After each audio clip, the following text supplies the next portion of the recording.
Many people after the age of 60 decide to move closer to their children for one very simple reason: to take care of one another more easily.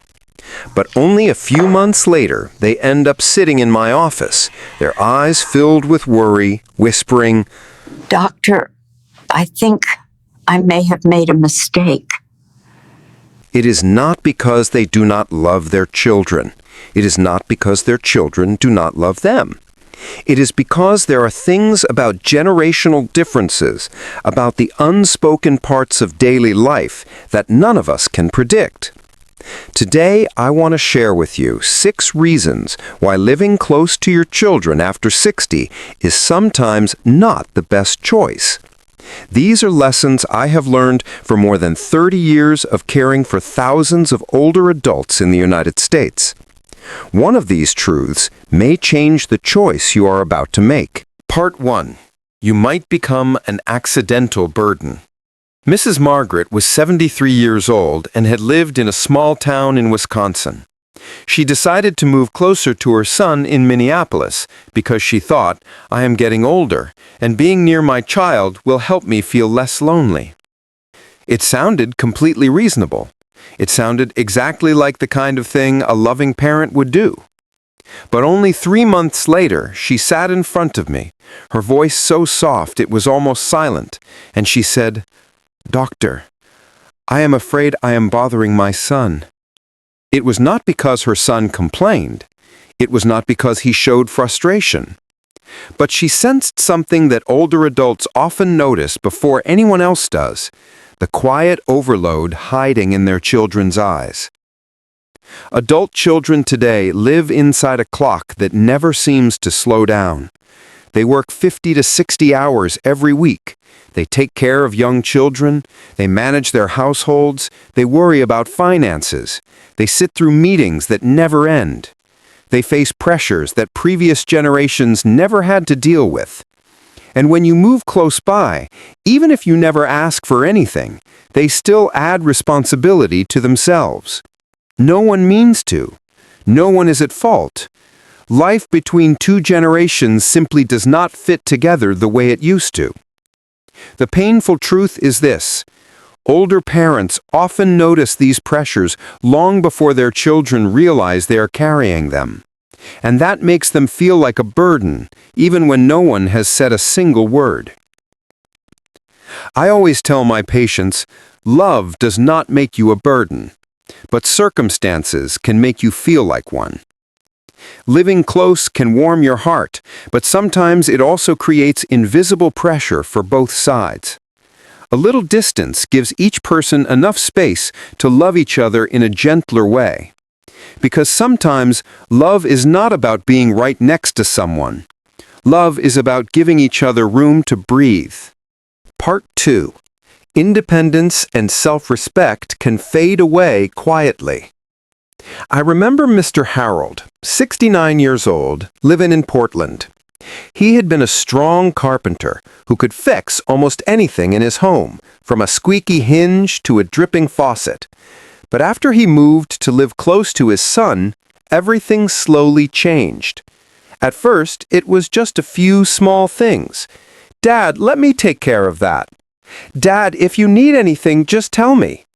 It sounded loving. It sounded thoughtful.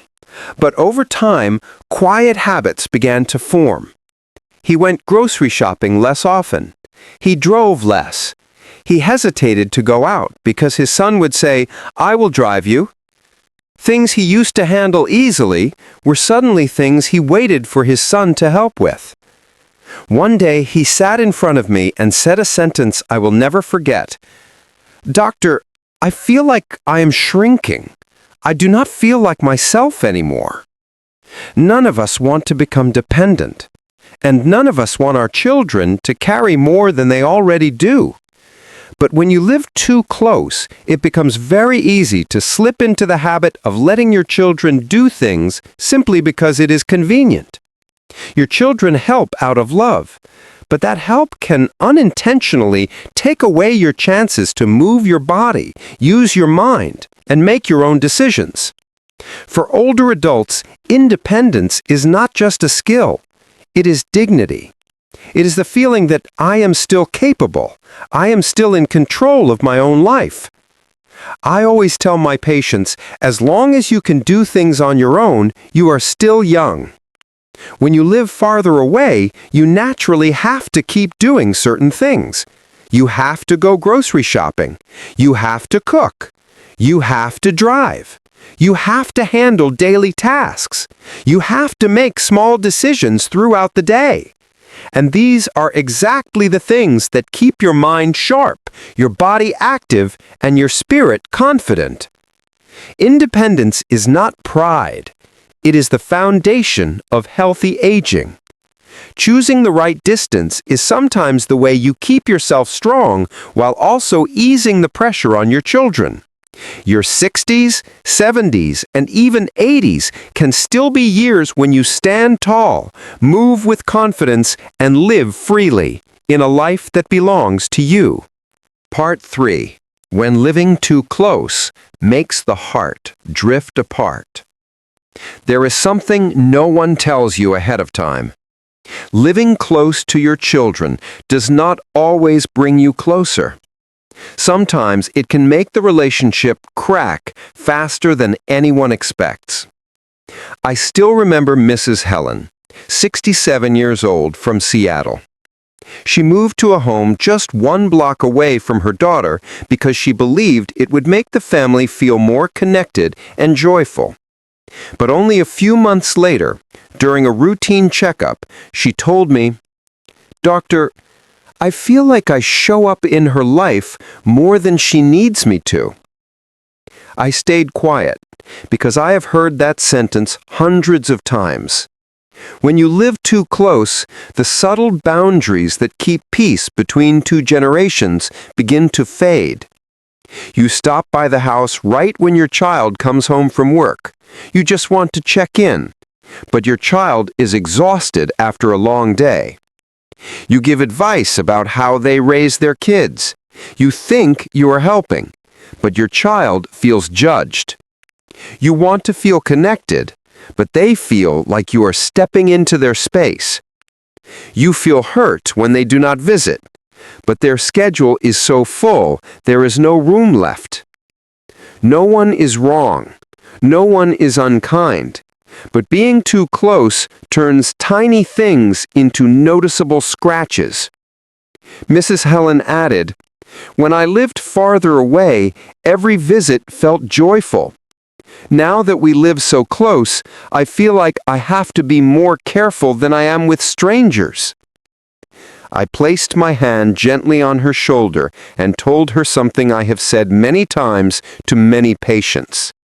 Distance does not weaken love. Distance simply gives love room to breathe. Sometimes loving each other is not about being side by side. It is about staying at a distance where both of you can still smile when you think of one another.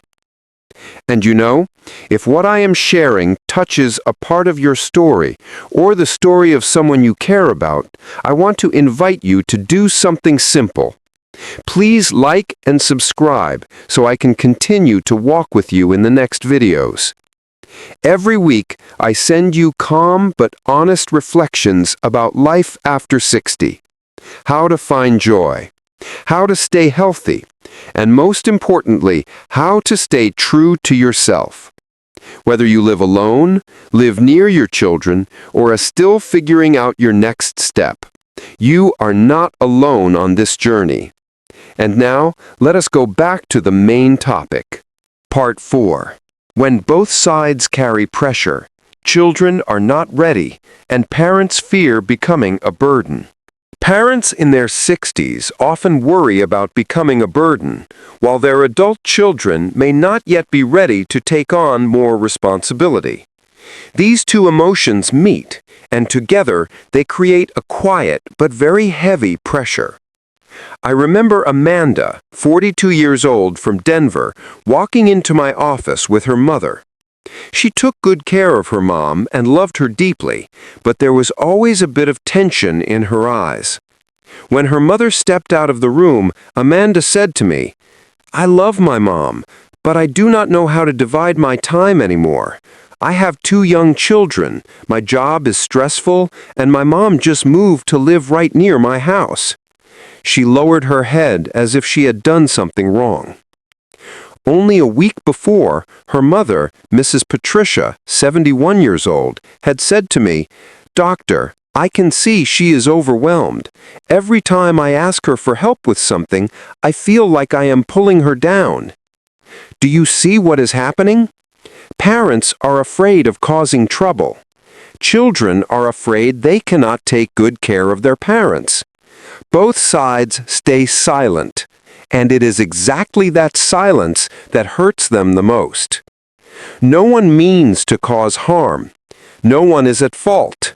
The lives of these 2 generations are simply running at different rhythms. Adults between 35 and 50 are in the busiest years of their lives. Work pressure is high. Young children need care. Finances are still tight. Marriage can be strained. Mental health is not as strong as it was at 20. They are not yet ready to become full-time caregivers for their parents. And even the most loving children can become exhausted if the responsibility arrives too early or too suddenly. And you, with the heart of a parent, often sense this before they do. When you live too close, the pressure rises for both sides. Parents, you hesitate to ask for help. You hesitate to complain. You hesitate to be honest. You try to handle everything yourself so you will not trouble your children. Children, they feel pressure to help, pressure to visit, pressure to make time, pressure to stay strong even when they are tired. I always tell my patients and their families, if children are not ready and parents are always trying not to cause trouble, then living too close becomes a burden, not a connection. But if you live a little farther away, something different happens. Your children have time to mentally prepare for the caregiving role in the future.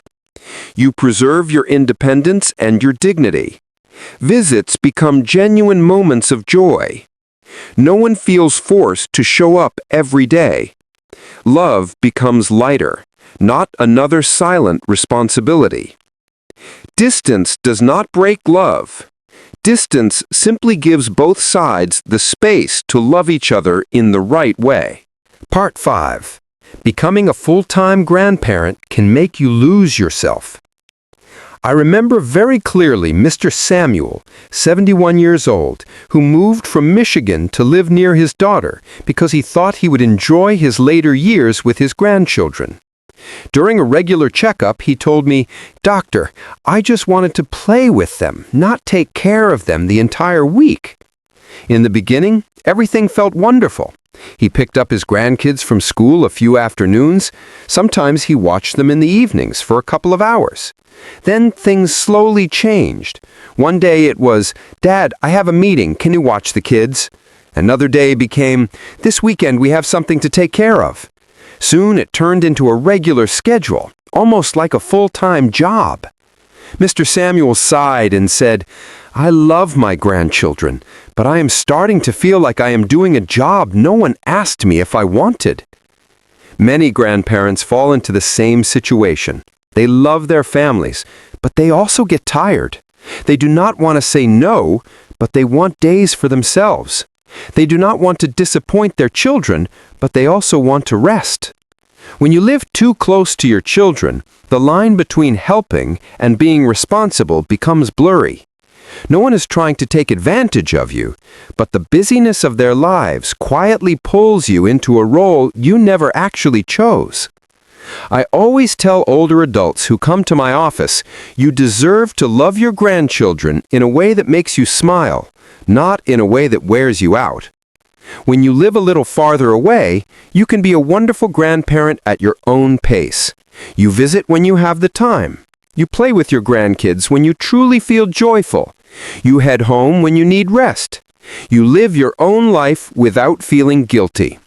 And the beautiful truth is this: when you keep your health, your happiness, and your peace, you give your children and grandchildren the best gift possible. They get a joyful grandparent, not an exhausted one.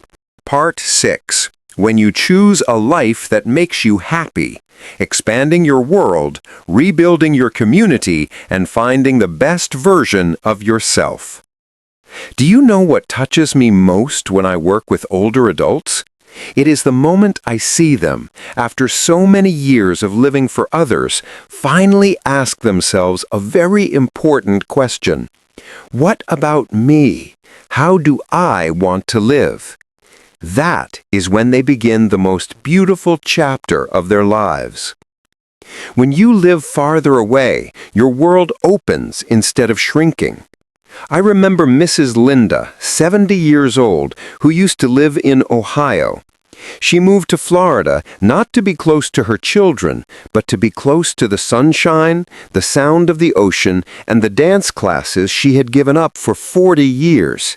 She told me, "Doctor, it is not that I want to leave my family.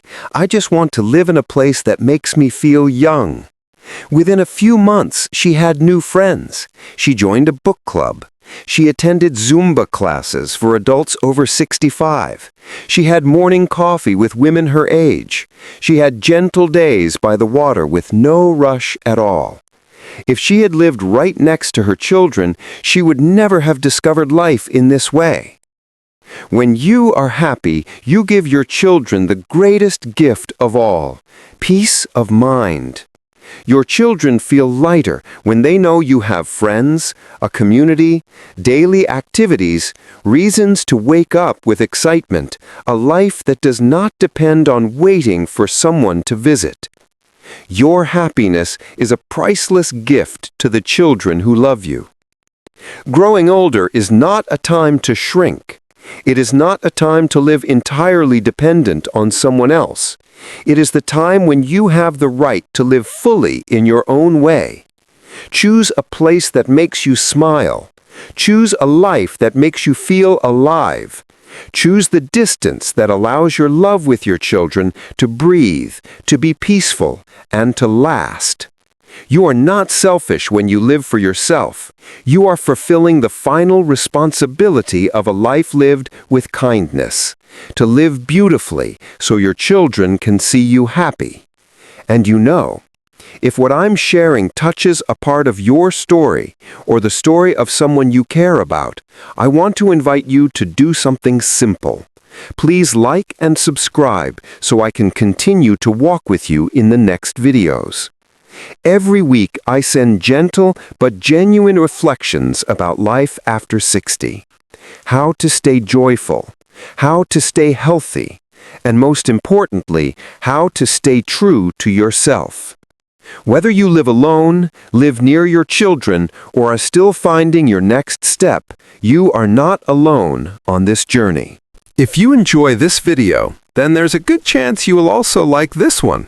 Go ahead and watch it now. Thank you.